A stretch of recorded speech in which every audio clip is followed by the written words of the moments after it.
ഗോവിന്ദചാമിയുടെ jail ചാട്ടത്തിൽ അടിമുടി ദുരൂഹത. Jail അധികാരികൾക്ക് ഗുരുതര വീഴ്ച സംഭവിച്ചു എന്നാണ് റിപ്പോർട്ടുകൾ പുറത്തുവന്നത്. അതീവ സുരക്ഷയുള്ള കണ്ണൂർ സെൻട്രൽ ജയിലിൽ നിന്നും ഒരു കൈയില്ലാത്ത ഗോവിന്ദചാമി എങ്ങനെ ജയിൽ ചാടി എന്ന ചോദ്യമാണ് ഉയരുന്നത്. ഇരു കൈയുമുള്ള സാധാരണക്കാരന് മറ്റുള്ളവരുടെ സഹായം ഉണ്ടെങ്കിൽ പോലും ജയിൽ ചാടാൻ സാധിക്കുകയില്ല.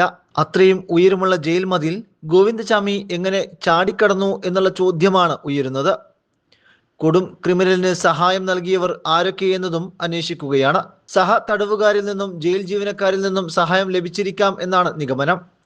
ജയിലിന്റെ മതിൽ ചാടുന്നതിനായി പാൽപാത്രങ്ങളും ഡ്രമ്മുകളും ഉപയോഗിച്ചു എന്നും പറയുന്നുണ്ട്. തുണികൾ കൂട്ടിക്കെട്ടി കയറ് രൂപത്തിലാക്കിയാണ് മതിൽ ചാടിയത്.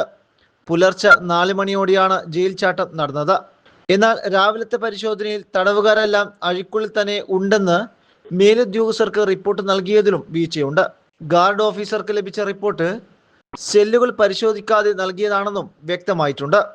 മതിലിലെ തുണി കണ്ട ശേഷമാണ് ആരോ ഒരാൾ ജയിൽ ചാടി എന്നത് മനസ്സിലായത്. പിന്നീട് നടത്തിയ പരിശോധനയിലാണ് ഗോവിന്ദചാമി രക്ഷപ്പെട്ട കാര്യം ഉദ്യോഗസ്ഥർ പോലും അറിയുന്നത്. അതിനുശേഷമാണ് പോലീസിൽ വിവരം അറിയിച്ച് പരിശോധന ആരംഭിക്കുന്നത്.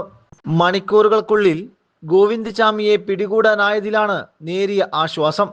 എന്നാൽ ഉദ്യോഗസ്ഥർ ജയിൽ ചട്ടങ്ങൾ പാലിക്കുന്നില്ല എന്നതിൽ ദുരൂഹത ഏറുകയാണ്.